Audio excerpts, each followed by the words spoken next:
How about we put our phones down and we can make 10 seconds of unobstructed family eye contact. Starting now.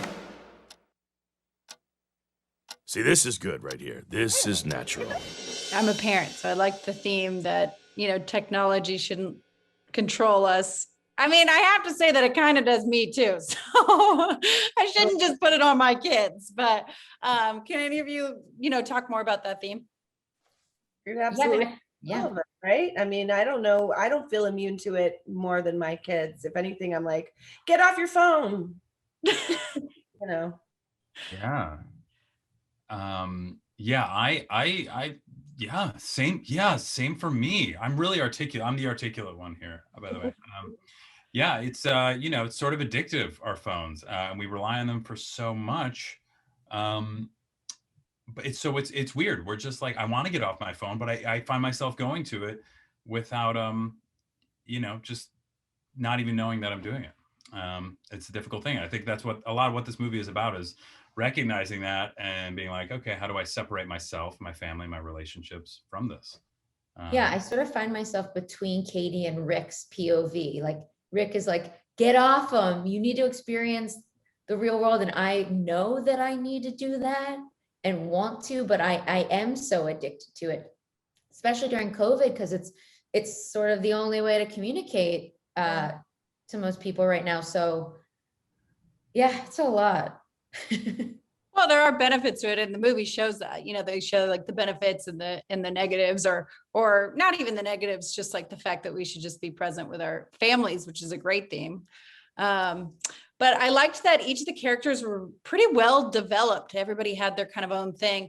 I think, Mom as the Linda and Katie's character, they were very well developed. Could the two of you kind of talk about those two characters? And I liked how Linda was kind of like the peacemaker. I thought that was cute. Yeah, I love Linda. I love that she's the peacemaker. I love that she's everyone's champion. I mean, she champions everyone. I think everybody, is the best in her eyes, and that she is really rooting for her family. It's such a lovely thing to see someone rooting for their family and fighting for those moments of quiet that are difficult to hold on to. There's no one is immune to it unless you are genuinely, making sure that you've completely abstained from any sort of technology. So if you're living in a world with technology, you are distracted and you do have those moments. And I think, for four incredibly different people, well, and then including this strange dog that they have,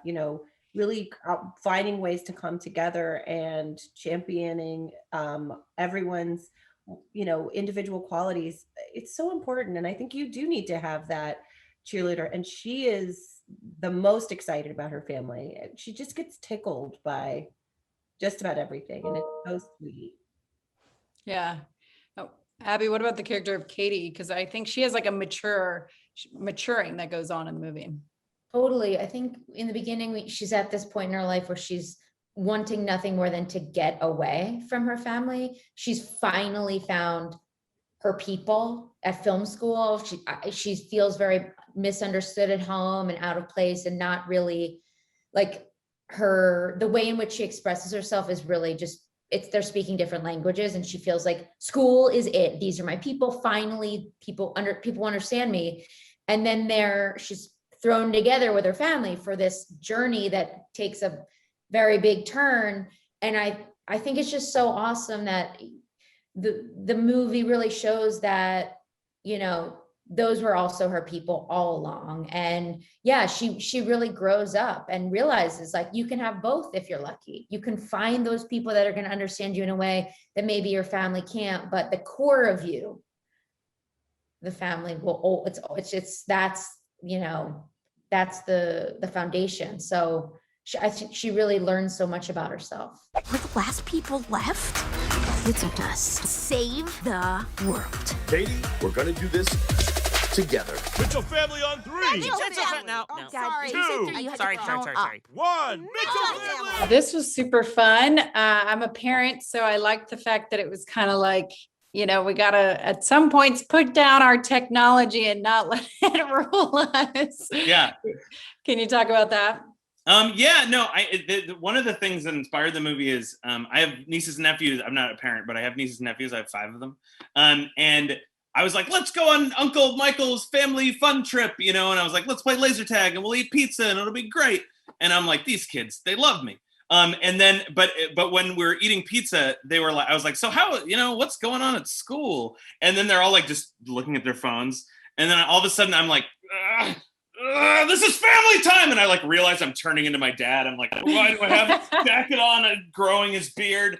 And it was so funny because it's like, I always hated it when my dad was like that, but I realized I was just like, oh, I'm just becoming him. But it's super true. It's like, I used to hate it when my dad would be like, put down that Game Boy, there's a swallow outside, or whatever, like, oh, check out this quail. And I'd be like, quails are stupid, Game Boy's fun. But he would force me to look at it. And it was like, then you'd be like, oh, what kind of bird is that? That's cool. And then all of a sudden you're like looking around and you're throwing rocks and stuff. And I do think that it was something that I never appreciated when I was a kid and do appreciate as an adult and try to sort of, and just try to talk about that because it's such a hard balance because like you can't not have phones and computers, but you also have to figure out a way to live with them. So it's trying to figure out the balance of like not discounting them because there are great things that they can do, but also trying to find the balance of how you can live with them in your lives and not let it take your life over. You're totally right, because nowadays we deal with that even, because it's all the time. When I was a kid, we didn't have cell phones, obviously, so it wasn't kind of all the time. And now it's like I have to keep myself accountable too. Yeah, no, I've started to do this thing with my wife where I was like, let's just lock up our cell phones for the night. And it's crazy. Like you immediately start having like deep conversations, like at minute 3, because you're like, well, what else are we gonna do? Jesus. Okay. What was it like to grow up? What's your past like? Let's dig in. So the dad in the movie, it's sounding like the dad in the movie is a lot like your dad. Is like his whole look and everything like your dad, or just some of his personality? He looks exactly like my dad.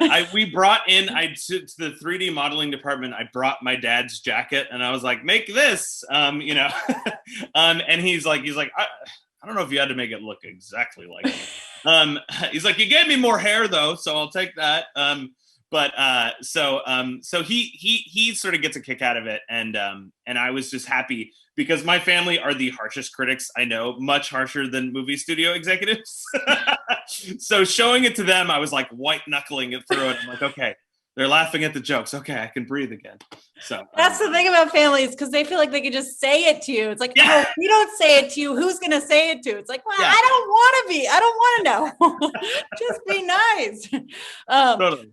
But I liked that. I liked, the theme. There was a lot of great themes about family in the movie, and I liked that Katie had to realize her father's point of view, and he had to realize, and I think that has a lot to do with maturing and everything. So can you kind of expand on that kind of concept of them, learning? Yeah.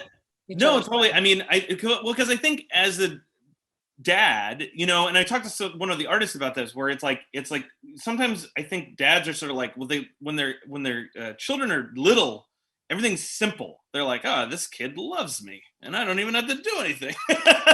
And as they sort of grow up and become their own person, you have to grow with them, or else you're like, oh, I don't understand. Why are you like this now? Blah, blah, blah, blah, blah.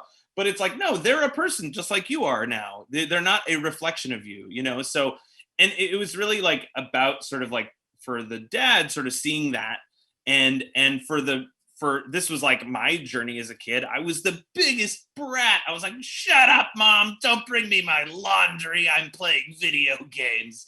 And, it's like my mom was like doing my laundry and cooking all my meals and paying for school, I was such a jerk. But now as an adult, I'm like, can see them as humans and see that they're like, oh, they did a lot for me. Basically trying to get each side to sort of see the thing that they need to see about the other one. Hold on a second. What's a Furby?